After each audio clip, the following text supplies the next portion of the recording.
Salut mon gars, j'espère que tu vas bien. Bienvenue dans la nouvelle vidéo.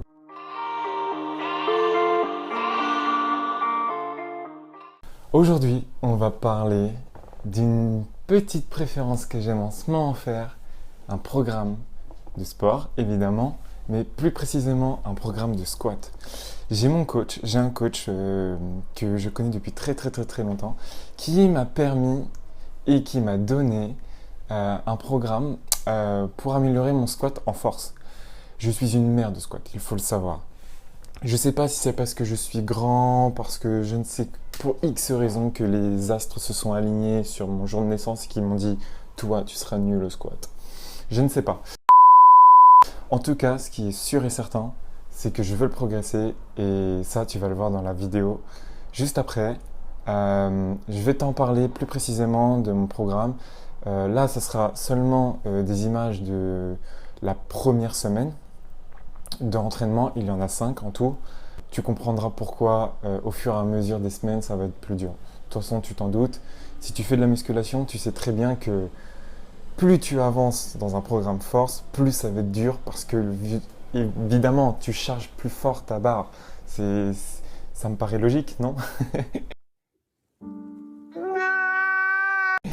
Bref, du coup, let's go, on en parle. Alors du coup, je vais te mettre le PDF à côté. Tu vas voir que première semaine, c'est un PR. En fait, tu vas devoir, pendant ta première semaine, savoir sur quelle base tu vas devoir mettre tes pourcentages.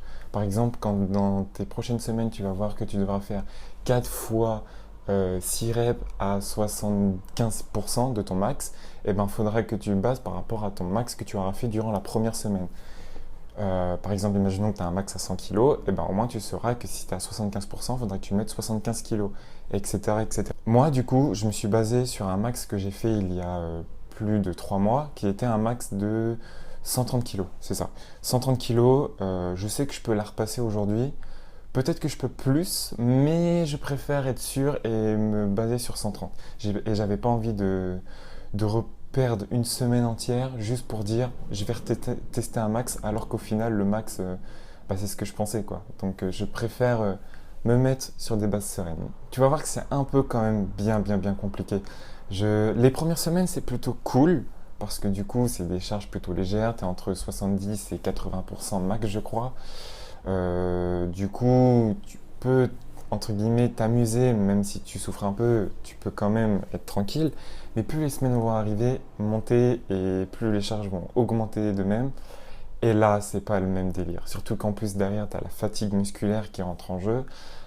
C'est pour ça qu'il faut énormément bien dormir, bien manger. La diète, très important, bien évidemment. Ça, je ne t'apprends rien. Pour le programme de force en squat, mon coach m'a donné un exo. En fait, je dois faire que 2 exos par séance. Tu vas me dire, c'est peut-être peu, mais crois-moi, une fois que tu vois la charge que tu dois mettre sur ta barre de squat, au fur et à mesure, tu te dis, en fait, 2 exos, c'est bien suffisant. Ça fait beaucoup là, non? Premier exercice, évidemment, le back squat. Donc, tu fais tous tes pourcentages de back squat, toutes tes séries, etc. Et derrière, tu dois faire un exercice entre guillemets, d'isolation de points faibles au niveau de tes jambes. Moi, mon point faible, c'est mes ischios, ça c'est sûr et certain. Du coup, j'ai mis un exo que tu verras tout à l'heure, qui est le leg curl assis. Et je fais aussi du leg curl allongé, mais généralement, j'aime beaucoup le leg curl... Attends, je viens de me tromper là. Wait a minute! Non, c'est pas du leg curl assis que je fais, c'est du leg curl debout. Enfin, bref, tu vas comprendre tout à l'heure avec les images. Cette machine est incroyable, je peux charger lourd et monter haut dans les reps. Pourtant, j'ai fait de la force juste avant. Mais voilà, donc ça me permet de développer mon point faible et c'est la meilleure des choses, vraiment. Et même quand j'ai fait que 2 exos, je suis éclaté. Genre, ma séance dure 1h30 grand max. Et je reste au moins 1 heure juste sous la barre de squat pour te dire. Alors c'est pour ça que quand je te dis que 2 exos c'est suffisant, crois-moi, c'est suffisant. On passe directement à la séance et je te détaille tout ça. Bon, nous voilà sous la barre de squat. Je tiens à préciser que juste avant j'ai fait 5 minutes de vélo au niveau cardio pour me chauffer les cuisses. et environ 10 minutes de mobilité de mon côté pour tout ce qui est hanches, épaules et surtout bas du dos. Je m'échauffe là avec une barre de 60, j'ai fait une quinzaine de reps à peu près. Et après j'ai enchaîné directement avec une barre à 80 kg. Je suis toujours dans mon échauffement, je tiens à préciser. Là j'ai dû faire une dizaine de reps à peu près à max. J'ai pas besoin de me cramer plus que ça, sachant que la séance spéciale squat va me détruire.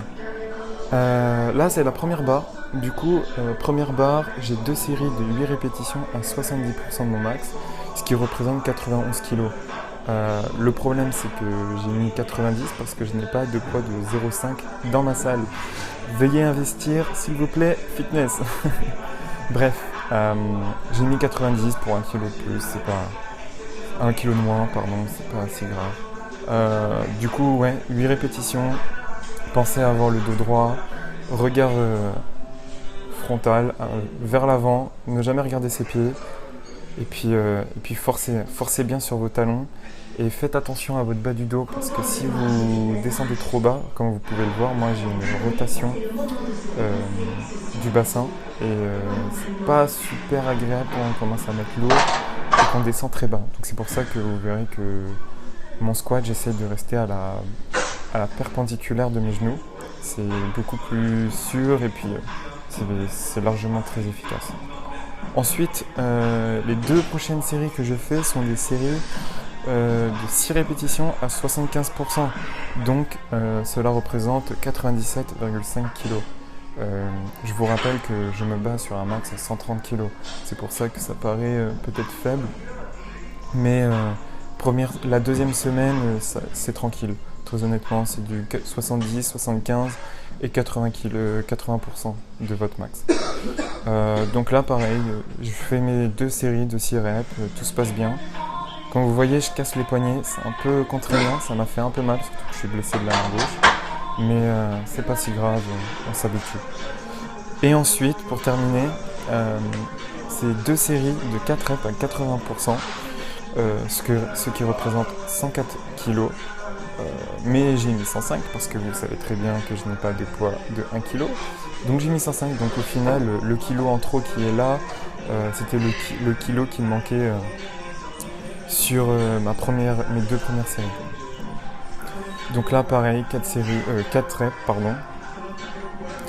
Je vois déjà ma première erreur, je regarde par terre. Je vous dis qu'il ne faut pas regarder au sol et qu'est-ce que je fais? Je regarde au sol.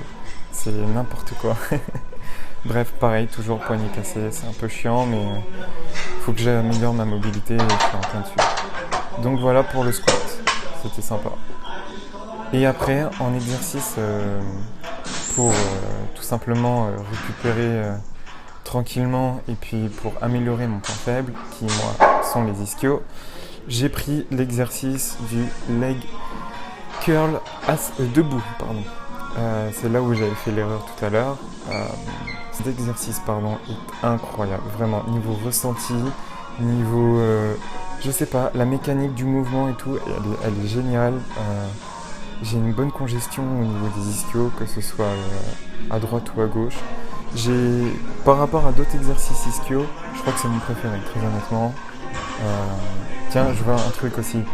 Les gars, mettez les Converse. Déjà, c'est trop stylé, les Converse. Et de 2, c'est génial, les Converse. C'est ma dernière série, j'ai mis 25 kg par jambe. C'est super cool, franchement, bon ressenti. J'avoue, faut forcer, hein. Je forçais de fou. Je crois que je n'ai fait que 2 séries à ce poids-là, en 10 reps, unilatéral évidemment. Ça m'a largement détruit, c'était largement suffisant et j'avais déjà les ischios congestionnés. Je pense que ce n'est pas nécessaire d'en faire plus. Et puis honnêtement, là on se rend pas compte, mais j'étais déjà à 1h30 d'entraînement, quoi.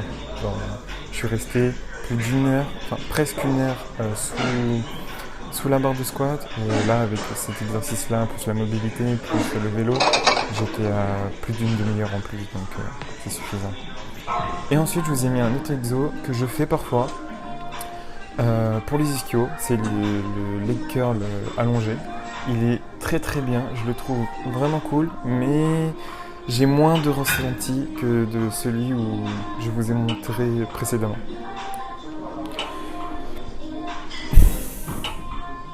Bon, j'espère que cette vidéo t'a plu. Comme tu as pu le voir, c'est pas si simple que ça, vraiment. Je te le redis, mais quand tu t'entraînes en programme force, que ce soit du squat, du bench, du deadlift ou n'importe quel autre exercice, déjà le repos est le plus important, ta diète aussi, et surtout ne te, ne te traumatise pas avec 1 milliard d'exercices pour te dire oh ouais, mais je vais encore manquer de force ou autre. Non, non, non, crois-moi, ton exercice de force que tu as fait en tant qu'exercice principal est largement suffisant, vraiment.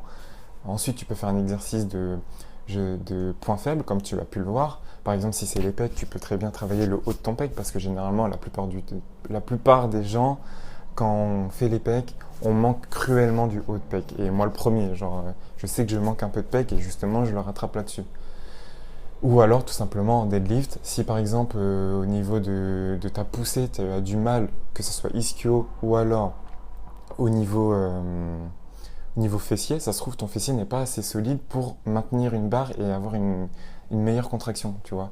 Du coup, bosse là-dessus, bosse sur tes points faibles après ton exercice de force et après rentre chez toi, vraiment tranquille, pose-toi, va manger, repose-toi, très important, j'arrête pas de me répéter, mais le repos c'est le plus important vraiment.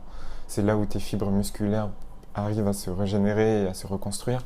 Donc vraiment, ne traîne pas jusqu'à 23 heures sur Instagram ou TikTok, vraiment. Va dormir. J'espère que ça t'a plu. Clique sur le bouton j'aime, commente, partage, fais-moi plaisir, fais-toi plaisir et surtout entraîne-toi bien. C'est ciao.